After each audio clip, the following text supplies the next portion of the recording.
Hello student, welcome to निर्भर academy. Hello students, आप लोगों को मैं पढ़ाने वाली हूँ साइंस। इसमें पार्ट पढ़ाऊंगी फिजिक्स। ठीक है। फिजिक्स में आपका यूनिट नंबर 3 है, जो कि है moving thing people and ideas. इसमें जो टॉपिक है वो आपका ग्रेविटेशन। ग्रेविटेशन वाले टॉपिक में आपको बेसिकली आपको पढ़ना क्या है।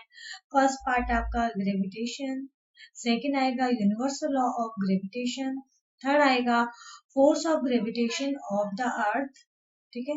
Next acceleration due to gravity and next is mass and weight, और लास्ट है आपका फ्री फॉल। ठीक है। बेसिकली इस चैप्टर में आपको इतने टॉपिक्स आपको पढ़ना है। ठीक है। तो हम स्टार्ट करते हैं फर्स्ट टॉपिक से, जो कि है ग्रेविटेशन। ठीक है। अब आप बोलोगे ये चैप्टर भी ग्रेविटेशन है, ये टॉपिक भी ग्रेविटेशन है। बेसिकली यहाँ पर ये चैप्टर में आपको ये सारे आएंगे, लेकिन इस टॉपिक में पर्टिकुलर एक पॉइंट आप स्टडी करने होते हैं। ठीक है। तो सबसे पहले आपको मैं एक चीज बता देती हूँ कि आपका ग्रेविटेशन बेसिकली होता क्या है। ओके। सो आपका ग्रेविटेशन क्या होता है कि कोई भी बॉडी ऊपर से नीचे गिर रही है। ऊपर से नीचे गिरते समय आप उसमें कोई भी फोर्स अप्लाई नहीं कर रहे हो। हाँ, नीचे से ऊपर अगर आप थ्रो कर रहे हो, फेंक रहे हो नीचे से ऊपर, तो आपको बल लगाना पड़ रहा, फोर्स लगाना पड़ रहा। लेकिन कोई भी बॉडी ऊपर से नीचे लाने के लिए आपको फोर्स लगाने की जरूरत नहीं होती। तो आपके माइंड में क्लिक होना चाहिए कि ऐसा क्यों होता है कि कोई भी बॉडी ऊपर से नीचे गिर जाती है इजीली। ठीक है। तो ये बेसिकली किसकी वजह से होता है। तो इसमें है earth attract every object toward its centre by an unseen attractive force. आप देख रहे हो, अर्थ है हर एक चीज को अपने सेंटर की ओर खींचता है। और कोई भी आपको फोर्स आपको दिखता, ऐसा दिखता नहीं है कि उसमें फोर्स लग रहा है, लेकिन फोर्स लगता है। ठीक है। इसलिए मैंने यहाँ पर मेंशन किया है अनसीन अट्रैक्टिव फोर्स, जो कि आपको नहीं दिखता, केवल आपको फील होता है। And this attractive force is known as and this attractive force is known as gravitation and or gravitational pull। ठीक है। उसको या तो आप ग्रेविटेशन बोलोगे या आप ग्रेविटेशनल पुल बोलोगे। ठीक है। लाइक इसकी अगर मैं इसको पेन को यहाँ से छोड़ रहा हूँ, छोड़ने के बाद ये नीचे गिर जा रहा है। ठीक है। तो यहाँ पर भी आपका क्या कर रहा है, ग्रेविटेशनल पुल आपका वर्क कर रहा है, या यहाँ पर आपका ग्रेविटी, आपका ग्रेविटेशन आपका इसमें वर्क कर रहा है। ठीक है। ओके स्टूडेंट्स, सो आपको जैसे कि डायग्राम दिख रहा होगा कि यहाँ पर आप फर्स्ट जो डायग्राम देख रहे हो, ये आपने देखा होगा कि नॉर्मली आप पढ़ते आ जो न्यूटन्स लॉ। तो ये बेसिकली न्यूटन ने ऑब्जर्व किया था कि वो यहाँ लाइक एज यहाँ पर बैठा हुआ था, या यहाँ पर बैठा हुआ था, उसके जो सर पे एप्पल गिरता है। ठीक है। तो उसके बेस पर उन्होंने एज्यूम करा था कि कोई भी बॉडी ऊपर से नीचे गिरती है। ठीक है।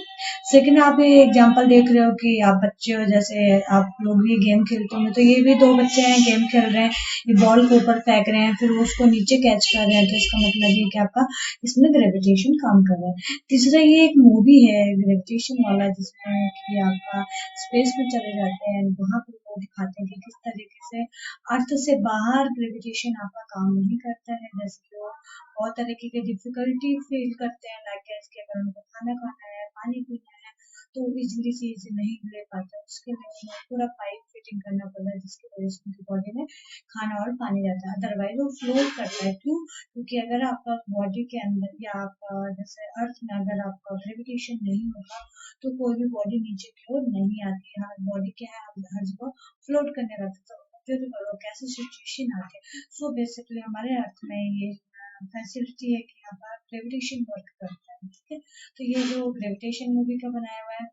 तीसरा आपका कोई भी लाइक एज सैटेलाइट हो गया कि या कोई आप उसमें जिसमें आप आर्टिफिशियल सैटेलाइट दे सकते हो, नेचुरल सैटेलाइट देते हो, तो ये भी क्या करेगा, आपका जो अर्थ है, अर्थ के सराउंडिंग क्या करेगा, रिवॉल्व करता है। रिवॉल्व करता है, इसका मीनिंग क्या है कि आपका जो अर्थ है, अर्थ एक ग्रेविटेशनल फोर्स बनाता है, जिसकी वजह से रिवॉल्व करने लगता है। ठीक है। आगे आपको बताएंगे कि आपका सेंटीमीटर को नहीं गिरता है, उसका क्या रीजन है। कि आपने बोला कि कोई भी ऑब्जेक्ट आपका सेंटर पे गिरने लगता है, लेकिन कोई भी सैटेलाइट आपका सेंटर पे क्यों नहीं गिरता है, उसके पीछे मैं आपको आगे रीजन बताऊंगी। ठीक है। ये भी आपका क्या है, ग्रेविटेशन का एग्जांपल। जैसे कि आपको बहुत फ्लो करना स्काई ड्राइविंग करते हैं, उसमें क्या देखते हैं कि प्लेन में जाते हैं, वहां से जंप कर जाते हैं, जंप करते तो ऊपर बॉडी नीचे गिरने लगती है, एंड देन पैराशूट खुलता है, तब जाके वो प्रोटेक्ट होता है। नहीं तो वो बॉडी धीरे या बॉडी या ह्यूमन किसी को भी ऊपर से नीचे फेंको तो वो गिरेगा गिरेगा। हेलो स्टूडेंट्स, सो अब आपका नेक्स्ट टॉपिक है सेंट्रीपिटल फोर्स, जो कि आपने पहले की क्लास में देखा था कि आपका जो अर्थ है, अर्थ आपके सन के सराउंडेड रिवॉल्व करता है, या आपका मून है जो कि अर्थ का सैटेलाइट है, ठीक है, वो मून अर्थ के सराउंडेड रिवॉल्व करता है, ठीक है। एंड दूसरी चीज़ आपने देखी थी कि जो आपका ग्रेविटेशन हो रहा है, ग्रेविटेशन की वजह से कोई भी ऑब्जेक्ट अर्थ के सरफेस सेंटर पे आपका इजीली आ जाता है, ठीक है। बट यहाँ पर आपका ऐसा केस क्यों आ रहा है कि आपके जो भी मून है आपका अर्थ के सराउंडेड ही रिवॉल्व क्यों कर रहा है, आपका नीचे क्यों नहीं गिर रहा है, ठीक है। तो उसको ही यहाँ पर एक्सप्लेन करने जा रहे हैं कि आपका ऐसा क्यों होता है, ठीक है। सो वो आपका कौन एक्सप्लेन करेगा, centripetal force, okay. So like as आपको ये डायग्राम फर्स्ट दिख रहा होगा, इस डायग्राम में आपको बेसिकली दिख क्या रहा है। सो आप देखिए डायग्राम नंबर फर्स्ट, जो कि आपका, इसको मैं ए मान देती हूँ, और ये आपका डायग्राम हो गया बी, ठीक है। तो इस डायग्राम में आप क्या देख रहे हो कि लाइक एज की मैंने कोई बॉल ले ली, उसको मैंने बॉल माना, या मैंने इसको स्टोन माना, पत्थर माना, या मैंने इसको मान दिया कि एक बॉल है, ठीक है। दोनों में से आप कुछ भी मान लीजिए। इसमें बॉल में आपने एक थ्रेड मतलब रस्सी या धागा आपने बांध दिया, आप क्या कर रहे हो, उसको ऐसे ऐसे घुमा रहे हो, गोल गोल घुमा रहे हो, गोल गोल घुमा रहे हो। तो अब आप क्या देखते हो कि आपके अगर गोल गोल घूमेगा तो आपके जो वायर है, आपका थ्रेड है, या आपका रस्सी है, धागा है, जो भी है, उसमें खिंचाव आएगा, ठीक है। अगर जितना ज़्यादा खिंचाव आएगा मतलब वो आपका जो वायर है या आपका जो बॉल है एक सर्कल में घूम रहा है, ठीक है। अगर आपका खिंचाव कम आ जा रहा है तो इसका मतलब वो सर्कल में घूम नहीं रहा है, ठीक है। तो ये सर्कल में घूमने के लिए आप फील कर सकते हो कि वो खिंचाव कहाँ जाता है, अंदर की ओर तो नहीं आता, वो खिंचाव कहाँ जाता है, बाहर की ओर होता है, ठीक है। तो वो ही बेसिकली आपका क्या होता है, सेंट्रीपिटल फोर्स होता है, ठीक है। तो जैसे आप एग्जांपल दे रहे हो, a centripetal force is a net force that act on object to keep it moving along a circular path and it tend toward center, जो कि एक सर्कल के रूप में आपका जो पाथ होता है, रास्ता होता है, उसमें मेंटेन करने में हेल्प करता है, ठीक है। तो अगर आप इसमें देखोगे जो सेंट्रीपिटल फोर्स है, अगर इस बॉल की बात करें तो सेंट्रीपिटल फोर्स कहाँ वर्क करेगा, बाहर की ओर वर्क करेगा, ठीक है, सेंट्रीपिटल फोर्स। एंड दूसरा आपका अंदर की ओर एक फोर्स वर्क करेगा, जो कि आपका क्या होगा, ग्रेविटेशनल फोर्स। वो हम कैसे एक्सप्लेन करेंगे, यहाँ तो हम एक्सप्लेन नहीं कर सकते। दूसरा मैं ले लेती हूँ ये वाला केस, जो कि मैंने बोला है बी केस है, ठीक है। तो बी केस में आप देख रहे हो ये आपका अर्थ है और ये आपका मून है, जो कि आपको क्लियरली विजुअलाइजेशन हो रहा होगा कि अर्थ का शेप है, एंड ये क्या मून है। मून अर्थ के सराउंडिंग कुछ इस तरीके से रिवॉल्व कर रहा है, ठीक है। तो अब आप क्या देख रहे हो कि जो मून है, मून में आपका बाहर की ओर क्या, कौन सा फोर्स लगाएगा, आपका सेंट्रीपिटल फोर्स लगाएगा, जिसको मैं ले लेती हूँ फोर्स को ले लेते हैं एफ सेंटीमीटर, ठीक है। ये बाहर की ओर फोर्स लगा रहा है, और अंदर जो फोर्स लगा रहा है उसको मैंने ले लिया लाइक एज ग्रेविटेशनल फोर्स, ठीक है। और आपका एफ सेंटीमीटर क्या, आपका एफ सेंटीमीटर जो है सेंट्रीपिटल फोर्स है, सेंट्रीपिटल फोर्स, ठीक है।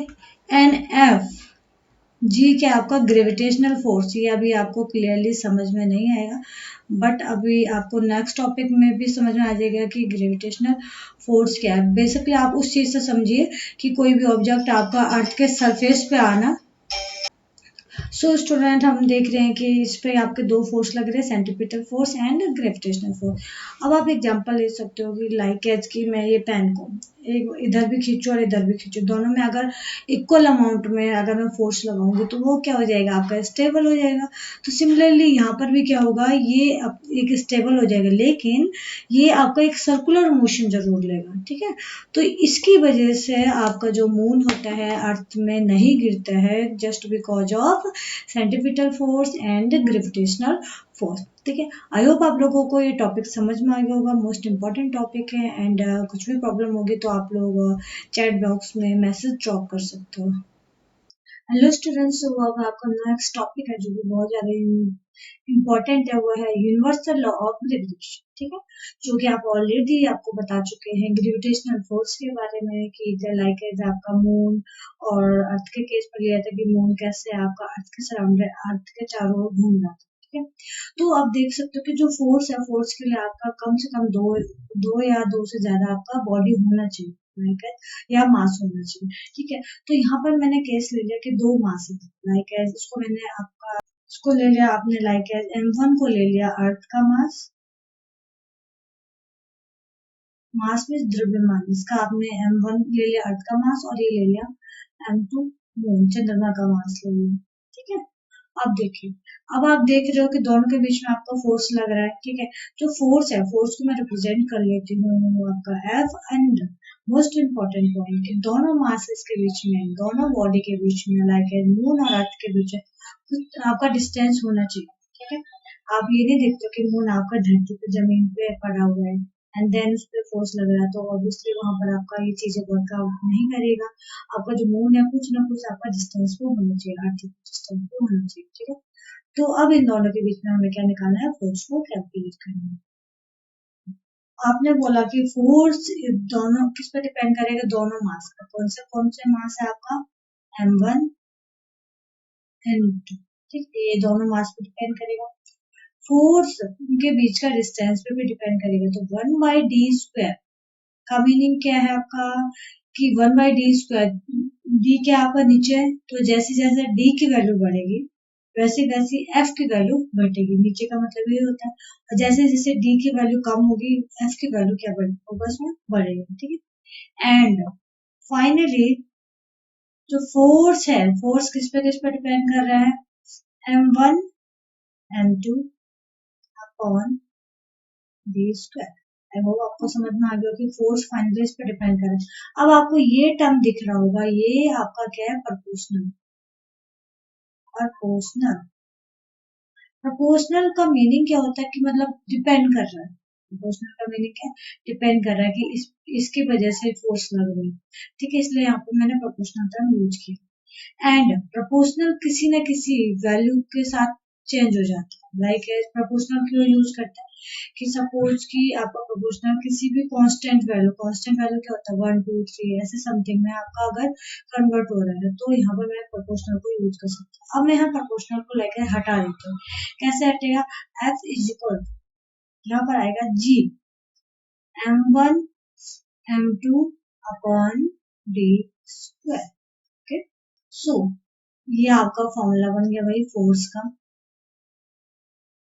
अब अब आपके दिमाग में ये आना चाहिए, हमें M1 M2 ये तो पता है, डी भी पता है कि डिस्टेंस, अभी मैंने मास बताया नहीं है आपको, केवल बताया कि ये अर्थ का है या मून का है, ठीक है। एंड डी भी पता है कि दोनों के बीच का डिस्टेंस है, वो भी नहीं बताया मैंने आपको। एंड ये जी क्या, जो जी की वैल्यू है वो क्या होगा, तो जी बेसिकली आपका क्या होगा, where G is gravitational constant, ये आपका ग्रेविटेशनल कांस्टेंट, ठीक है। एंड अब हम यहाँ पर से निकाल देते हैं जी की वैल्यू। तो ओके स्टूडेंट, तो जो जी की वैल्यू है बेसिकली हेनरी कैवेंडिश, जो कि साइंटिस्ट है, इन्होंने इसकी वैल्यू निकाली थी, ठीक है। कौन है साइंटिस्ट, हेनरी कैवेंडिश, ठीक है। इन्होंने अप्रॉक्स आपका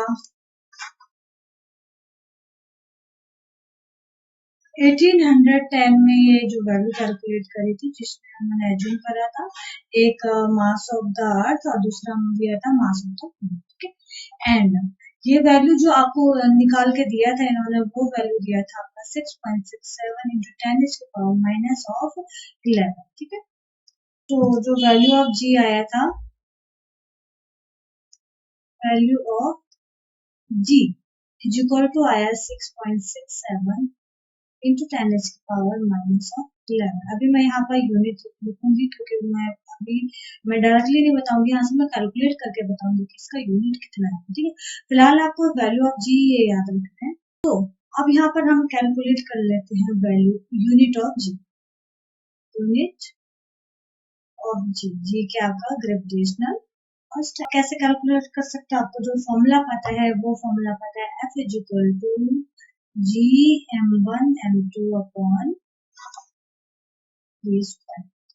आप यहाँ से क्रॉस मल्टीप्लाई कर सकते हो, डी इधर मल्टीप्लाई हो जाएगा। ठीक है, तो ले लीजिए यहाँ पर से क्या आएगा, F into d of square equal to क्या आएगा, G of m1 m2 and m1 m2 क्या है, इसके मल्टीप्लाई में जी के, तो कहाँ चला जाएगा, यहाँ मल्टीप्लाई में तो उधर जाके क्या हो जाएगा, डिवाइड। यहाँ मैं इसको ऐसे ले सकती हूँ, ये इक्वल साइन है तो इसको इधर ले सकते हो, इसको उधर ले सकते हो, कोई फर्क नहीं पड़ेगा। तो ये क्या आएगा, G of m1 m2 is equal to क्या आएगा, f इंटू डी स्क्वायर। ठीक है, तो g का जो यूनिट कैसे निकालोगे, पहले तो आप फॉर्मूला निकाल लेते हैं, f into D square upon m1। Okay student, so अब इसका जो यूनिट क्या आ जाएगा, बेसिकली आप देख रहे हो ये फोर्स, फोर्स का यूनिट क्या होता है, आपने देखा न्यूटन। डिस्टेंस, डिस्टेंस का यूनिट क्या होता है, मीटर स्क्वायर। और मास, मास का यूनिट क्या होता है, इसमें दो मास है, एक m1 और m2, तो क्या आ जाएगा, केजी और केजी, दो मास है तो केजी और केजी हो जाएगा। तो क्या आ जाएगा, न्यूटन को मैं ले लेती हूँ n मीटर स्क्वायर अपॉन ये क्या हो जाएगा, केजी दो है तो ये क्या होगा, स्क्वायर, यह आएगा Newton metre square.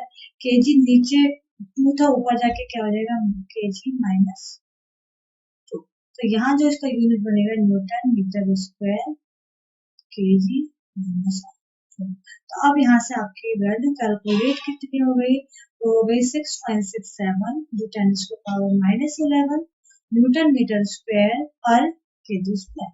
Okay, so student, अगर आपको पता हो कि मास ऑफ द अर्थ कितना है, मास ऑफ द मून कितना है और दोनों के बीच में कितना डिस्टेंस है, तो वहां पर आप फोर्स की वैल्यू निकाल सकते हो, क्योंकि आपको जी की वैल्यू भी यहाँ से पता चल चुकी है। ठीक है, तो अगर आपको दिया जाए मास ऑफ अर्थ, ये याद रखना कि मास ऑफ अर्थ कितना होता है। ठीक है, ये इसको आप ले लेते हो एम ऑफ ई या कैपिटल ई ले लेते हो, मास ऑफ द अर्थ ये हो गया। ये बेसिकली होता है 6.6 इंटू 10⁻24 kg, इतना याद रखना है। ठीक है, मास ऑफ द अर्थ कितना होगा। दूसरा, मास ऑफ मून, मून कितना आएगा, आप उसको लिख लोगे एम या एम, कैपिटल एम या स्मॉल एम, तो ये आ जाएगा 7.4 इंटू 10⁻22 kg। ठीक है, ये मास ऑफ द मून मिल गया। अब निकाल सकते हो distance between mass of the earth and moon, देख सकते हो distance between earth and moon, earth and moon, ये बेसिकली होता है आपका 3.84 इंटू 10⁸ मीटर। ये वैल्यूज बेटा आप याद रखना। ठीक है, आपका पूरे चैप्टर में ये वैल्यू बार बार यूज किया जाएगा। ठीक है, ये चीज आप इसमें ध्यान रखना। स्टूडेंट, अब आप निकाल लीजिए फोर्स। ठीक है, फोर्स बिटवीन किसका, अर्थ एंड मून। तो यहाँ पर से फोर्स को निकालोगे, फोर्स इक्वल टू क्या होता है, जी m1 m2 upon d square. ठीक है, जी की वैल्यू कितनी, 6.67 इंटू 10⁻11। ठीक है, यूनिट कितना आया था, newton metre square kg minus two into mass of earth m1, क्या मास ऑफ अर्थ कितना है 6 into 10 is power 24 kg upon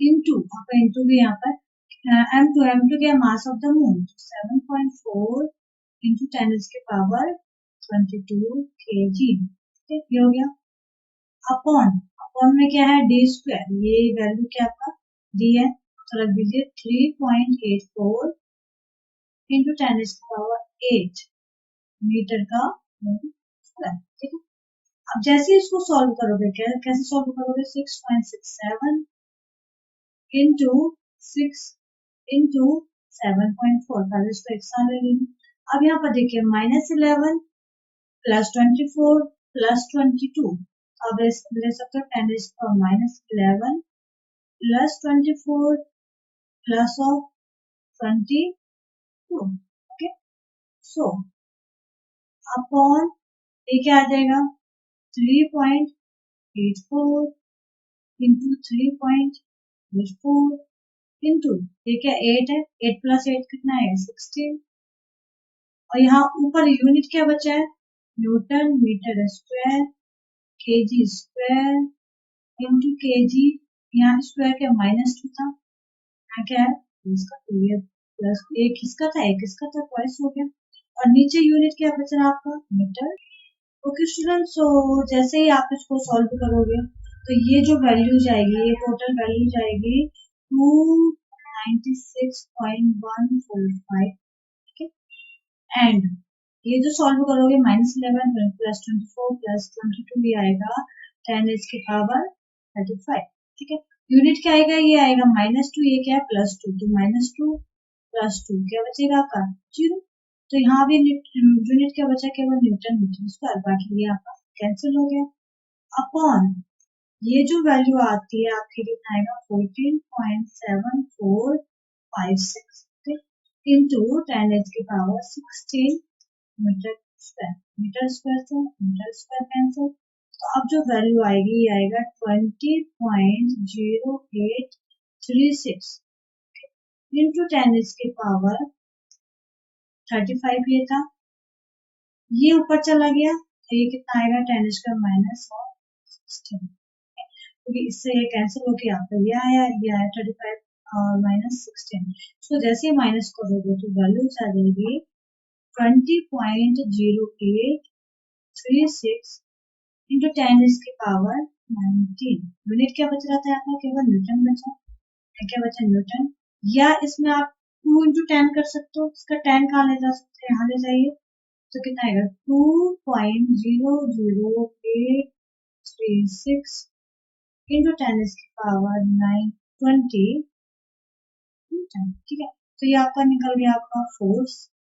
between moon and earth आप यहाँ पर लिख सकते हो इसको फोर्स ये 2.00 तो मैं ये वाला टर्म इग्नोर कर लेती हूँ तो यहाँ पर आएगा 2 इंटू 10 इसकी पावर 20 मैंने इग्नोर क्यों किया क्योंकि 0.00836 इसको मैं ले लूंगी अप्रॉक्स अप्रॉक्स का साइन ये आएगा ठीक अप्रॉक्स आपका इतना आया 2 इंटू 10 इसका 20 ऑफ न्यूटन तो आप देख सकते हो कि अगर आपको दो मासेस की वैल्यू पता है दोनों के बीच का डिस्टेंस पता है तो आप फोर्स को इजीली कैलकुलेट कर सकते hello students so next question है how does the force of gravitation between two objects when the distance between them is reduced to half means आपने दो बॉडी लिया है लाइक है जो हम लेके चल रहे हैं m1 and m2 ठीक है या आप उसको एज्यूम कर रहे थे कि अर्थ और मून ठीक है सो उसके बीच में जो आप डिस्टेंस ले रहे थे डी मेंशन किया था तो उससे आप डी ही लेते चले आ रहे हो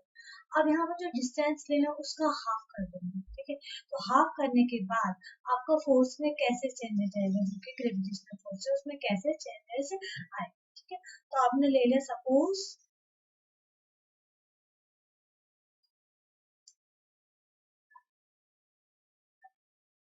ठीक है सपोज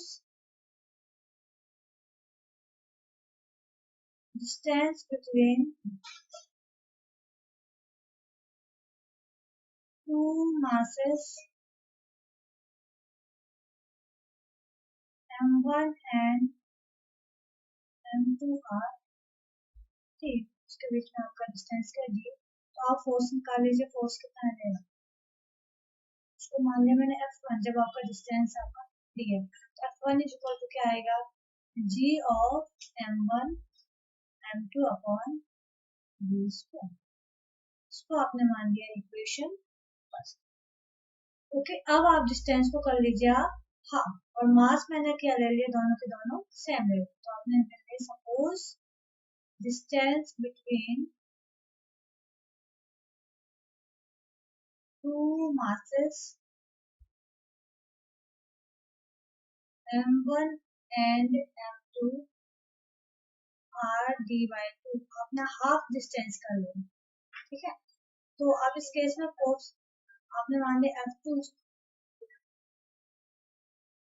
के, सो इस केस में फोर्स आप निकाल लीजिए, फोर्स कितना आएगा, F2 equal to G of M1 M2 upon d by 2 का होल स्क्वायर, डिस्टेंस आपने कर दिया हाफ, ठीक।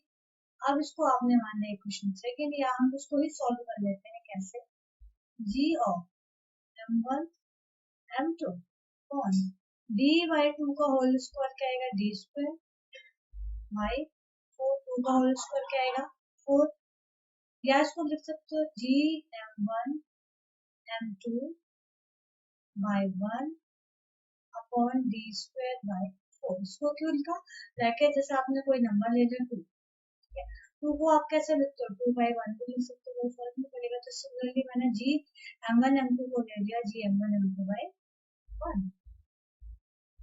ओके स्टूडेंट्स, सो अब आप कैसे लिख सकते हो, लाइक इसके अगर आपको उसको लिखना है तो आप क्या करोगे, फर्स्ट को फोर्थ के साथ मल्टीप्लाई करोगे एंड सेकंड को थर्ड के साथ मल्टीप्लाई करोगे, तो रिजल्ट क्या आ जाएगा, F2 इज इक्वल टू, कर दीजिए फर्स्ट को फोर्थ के साथ मल्टीप्लाई, तो 4 into G M1 M2 upon second को थर्ड के साथ, तो 1 इंटू D स्क्वायर, या इसको लिख सकते हो 4 को मैं बाहर ले आऊं अंदर में ले जाती हूँ, G M1 M2 upon D square, इससे कोई फर्क पड़ेगा, क्योंकि बेटा ये मल्टीप्लाई में है तो उसको हम ब्रैकेट से बाहर भी लेके आ सकते हैं।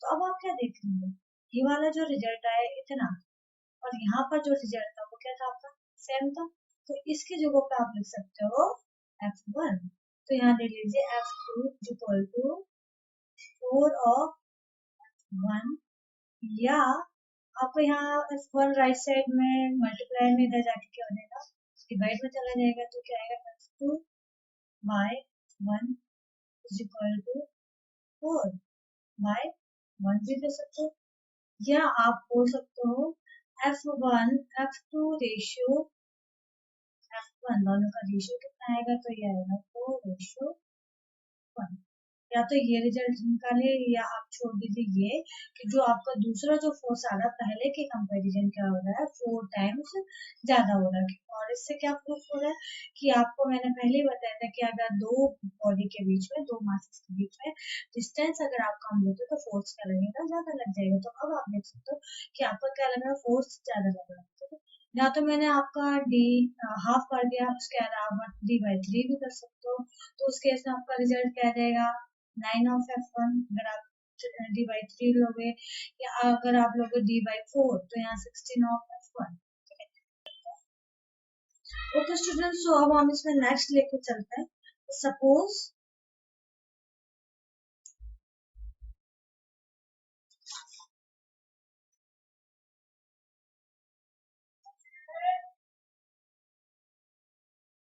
Suppose distance between two masses, कौन सा ले रहे हो आप, M1 and M2, two masses M1 and M2 are, एक बार ले लिया आपने D/3, एक बार ले लिया आपने D/4, एक बार आपने ले लिया 2D, एक बार ले लिया आपने 4D, कुछ इस तरीके से मैंने डिस्टेंसेस ले ली, ठीक है। तो फॉर इसके लिए मैं फोर्स मान लेती हूँ F3, इसके लिए फोर्स मान लिया मैंने F4, इसके लिए फोर्स मान लिया F5, इसके लिए फोर्स मान लिया 6, ठीक है। ये स्टूडेंट आपको याद करने के लिए सिंपल सा, तो F3 कितना आ जाएगा, डिस्टेंस क्या हो गया, dy3। यहाँ पर आपका कितना था, dy2, ये कितना हो गया, 4 टाइम्स हो गया। तो F3 कितना आ जाएगा आपका, 9 times of F1। F4, F4 कितना आएगा, 4 4 जा 16 times of F1। F5 twice D हो गया स्टूडेंट, यहाँ पर आएगा F1 बाय 4, ठीक है। एंड F6 आपका आ जाएगा F1 बाय 16, ठीक है। इस तरीके से आप देख सकते हो कि जैसे जैसे आपका डिस्टेंस बढ़ रहा है, जैसे आपका देख सकते हो डिस्टेंस ये बढ़ा, 2D हो गया, 4D हो गया, तो फोर्स क्या हो गया आपका, कम हो गया, 1/4 मतलब कम हो गया। और डिस्टेंस कम होगा तो फोर्स क्या बढ़ होगा आपका, बढ़ता चला जाएगा।